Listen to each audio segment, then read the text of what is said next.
கோவை ரயில் நிலையத்தில் 17 வயது சிறுமிக்கு பாலியல் சீண்டல் கொடுக்கப்பட்ட சம்பவத்தில் இளைஞர் போக்சோ சட்டத்தின் கீழ் கைது செய்யப்பட்டிருக்கிறார். கூடுதல் விவரங்களை செய்தியாளர் கார்த்திக் வழங்கிட கேட்கலாம். கார்த்திக், வணக்கம். கார்த்திக், இந்த நடவடிக்கை தொடர்பான முழு விவரங்களையும் பதிவு பண்ணுங்க. வணக்கம். கேரளாவை சேர்ந்த 17 வயது சிறுமி குடும்பத்தினருடன் கோவைக்கு சுற்றுலாக்கு வந்திருக்கிறார். நேற்றைய தினம் கோவை ரயில் நிலையத்துல 17 வயது சிறுமியிடம் இளைஞர் ஒருவர் பாலியல் சீண்டல் செய்ததாக புகார் எழுந்திருக்கு. இது தொடர்பாக பாதிக்கப்பட்ட சிறுமி குடும்பத்தினருடன் கோவை காந்திபுரத்தில் இருக்கக்கூடிய அனைத்து மகளிர் காவல் நிலையத்தில் புகார் ஒன்றை பதிவு செஞ்சிருக்கார். அந்த புகாரின் அடிப்படையில் போலீசார் விசாரணை மேற்கொண்டதில் வேடப்பட்டியை சேர்ந்த 29 வயதுடைய சந்தோஷ் என்பவர் அந்த சிறுமிக்கு பாலியல் சீண்டல் கொடுத்தது உறுதியாகி இருக்கு. ரயில் நிலையத்தில் பாதுகாப்புக்காக வைக்கப்பட்டிருந்த அந்த சிசிடிவி கேமராக்களில் காட்சிகள் பதிவாகி இருந்தனால் அதன் அடிப்படையில் போலீசார் வழக்கு பதிவு செய்திருக்காங்க.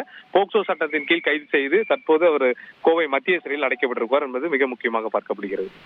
விரிவான விவரங்களுக்கு நன்றி கார்த்திக். செய்திகளை உடனுக்குடன் தெரிந்து கொள்ள உடனே சப்ஸ்கிரைப் பண்ணுங்க.